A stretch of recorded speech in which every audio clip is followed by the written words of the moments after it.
Hello everyone, and welcome back to the 5-Minute Social Worker, where we peel back the layers of social work with a pinch of wit and a lot of practical wisdom. I'm Matt, your guide through the maze that is social work. I was thinking back to my university days, about 20 years ago now, when I first qualified as a social worker, and about theories, the ones you sometimes forget you're using as they become second nature in your daily practice. So, I thought I'd go back over some old theories in the next few episodes to refresh my memory and work out which ones have just been modernised or had their name changed to something different. Today, I'm going to stitch together the complexities of systems theory. Think of it as a Great British Bake Off, but instead of cookies and Victoria sponges, we're mixing up social environments and human behaviours. Systems theory sounds a bit like something dreamed up by a group of philosophers stuck in a lift, but in reality, it's all about understanding how individuals interact with their environments, kind of like knowing who to nod to when you're squeezing through the crowd at a gig or a packed football match. So, what's this theory all about? Imagine you're at a bustling tea shop. You're not just a customer sipping your Earl Grey. No, you are part of a network, interacting with the person serving you, the other customers, and even the chap who's taking forever to choose his pastry. Systems theory tells us that you can't understand the whole tea shop experience by just focusing on your brew. It's everything from the clink of spoons to the buzz of the crowd to who's walking past the window.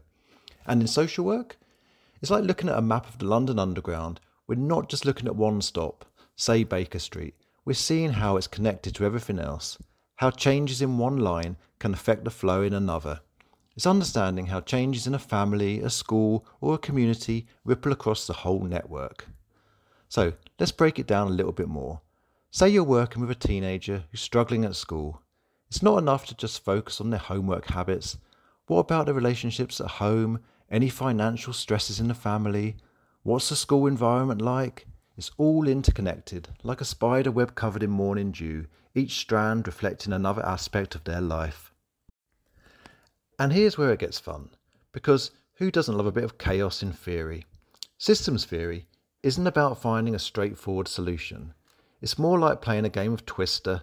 Left hand on red, say that's the family, right foot on blue, let's say the school, and suddenly you're doing a balancing act, trying not to topple over while reaching for green, community resources. But why does any of this matter? Because by understanding these connections, you can spot where the stresses and strains are. Maybe our fictional family's tube line is experiencing delays, metaphorically speaking, and it's causing havoc in other parts of their lives.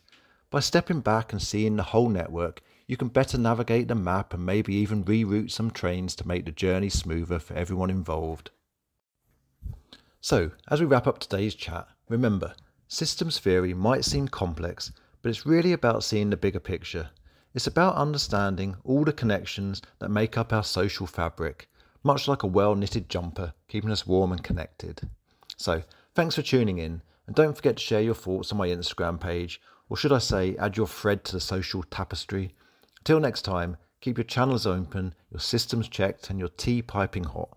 Cheers to making sense of the chaos and making the world a tad better, one connection at a time. Have a fantastic week, and remember, every interaction is an opportunity to weave a stronger net. Take care till next time.